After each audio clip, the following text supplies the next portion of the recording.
Now to our top story. President Trump's long-awaited impeachment trial resumes tomorrow, and the president's impeachment defense team will see White House counsel Pat Cipollone and personal attorney Jay Sekulow playing leading roles. But with the addition of Alan Dershowitz and Ken Starr, they are hardly the most high-profile members. Dershowitz and Starr, among the president's staunchest cable news defenders, were two of the biggest legal names of the 90s. Dershowitz helping with O.J. Simpson's murder defense, and Starr, the independent counsel who investigated Bill Clinton. In the 2000s, Dershowitz and Starr found a common client in disgraced billionaire and pedophile Jeffrey Epstein. Dershowitz, a friend of Epstein until his suicide, sued a victim for defamation after she claimed she was trafficked to the attorney while underage. Starr, meanwhile, played a role in the controversial plea deal in which Epstein avoided federal charges and served only 13 months in jail with work release. Starr defended his role in a March 2019 letter to the editor of the New York Times in which he and other lawyers for Epstein argued that the deal was fair. Also on the impeachment defense team, former Florida Attorney General Pam Bondi and former independent counsel Robert Ray, who succeeded Starr in the Clinton investigation. The Washington Post reports that Starr, Dershowitz, Bondi, and Ray were selected personally by President Trump for their celebrity and vocal defenses of the president in the media, despite the baggage that we just told you about. Here is Dershowitz yesterday arguing that the president should not be removed from office, even if he's guilty of the House charges. As you know, the House materials have cited crimes that were committed as well. But they weren't elements. They are not articles of impeachment. But the articles of impeachment are two non-criminal actions, namely obstruction of Congress and abuse of power. And those are what have to be voted on by the Senate. Let me press that, though. Is it your position that President Trump should not be impeached, even if all the evidence and arguments laid out by the House are accepted as fact? That's right. Benjamin Wittes, obvious. There's so much to talk about here. I think we can talk first about what Alan Dershowitz said yesterday and through the weekend on his victory tour.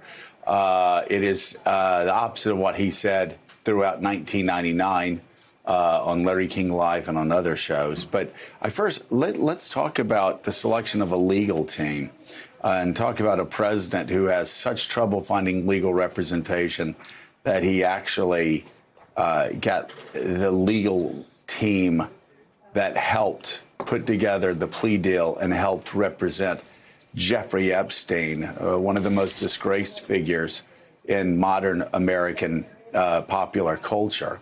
I can't imagine another president at any time having to select a team that would be associated with a pedophile who, according to recent reports, trafficked in young girls as young as 11 years old. Yeah, I mean, this is not just a choice of a legal team to make an argument on behalf of the president.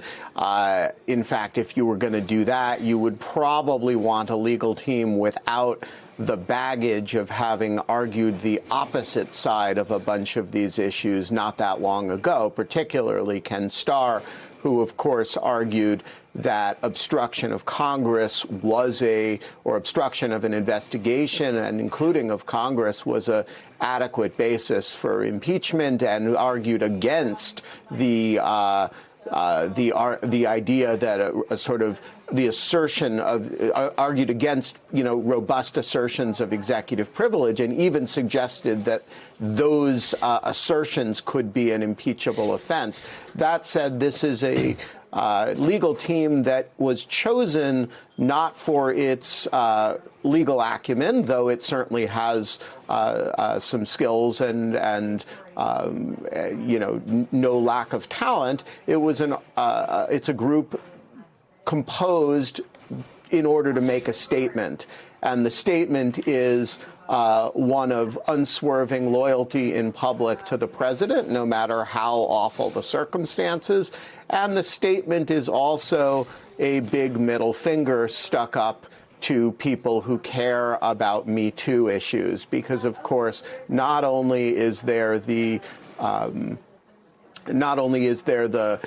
Jeffrey Epstein stuff, but there's also, you know, Ken Starr's history at Baylor University, and there are, you know, some other what you might call Me Too issues associated with this group. And so I think the group makes a statement in a number of ways, but the most important way is that they are people who, no matter what their histories, are willing to put their names on documents like this outrageous statement that the White House issued the other night in response to the articles of impeachment.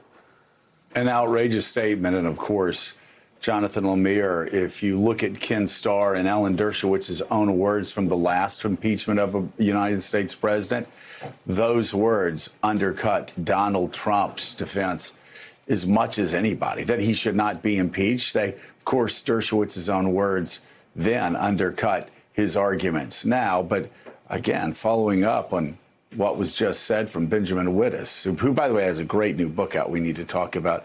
But it's not only insulting on the Me Too front, but imagine you actually have one of these two lawyers who has been accused of being involved in Epstein's crimes. And, of course, he's fighting that, but the accusation remains out there, and it's been reported on by the Miami Herald.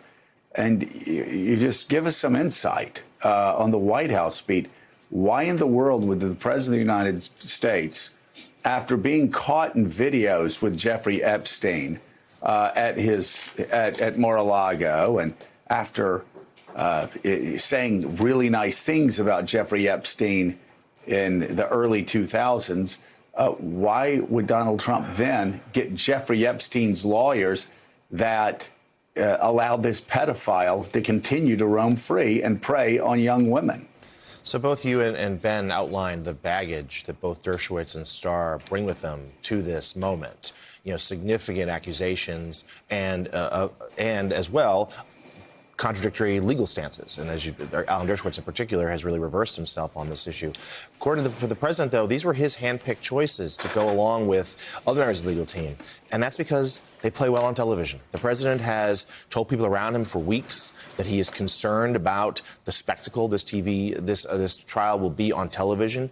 He hates the idea that it is going to be 6 hours at least every day of programming, that all the networks are going wall to wall. This is why he pushed for having a really showy defense and still wants witnesses like Hunter Biden or the whistleblower, perhaps, to be involved.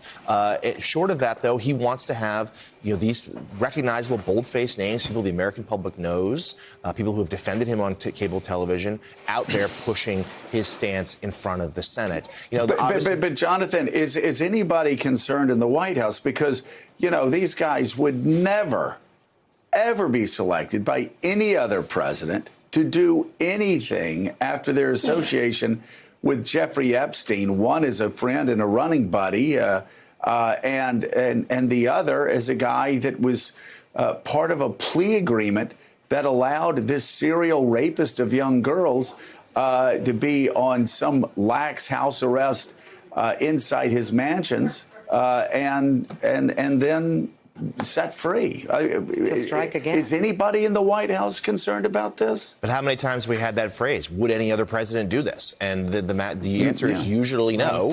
Right. But there's no one in the White House to push back. Now, to be fair, it'll be Jay Sekulow and Pat Cipollone, the White House counsel. These are who are far less well known. Sekulow, has gained some prominence last year or two. He, along with Rudy Giuliani, was the president's personal attorneys during the Mueller investigation. Cipollone is not someone most of the American public know, but he's going to take the lead on this. So he will be doing a lot of the heavy lifting.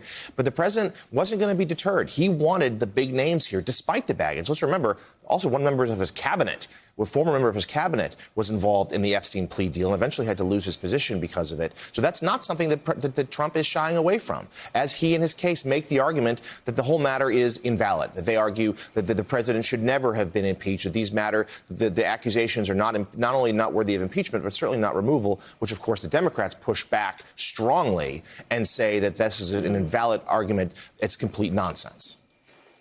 Thanks for checking out MSNBC on YouTube, and make sure you subscribe to stay up to date on the day's biggest stories. And you can click on any of the videos around us to watch more from Morning Joe and MSNBC. Thanks so much for watching.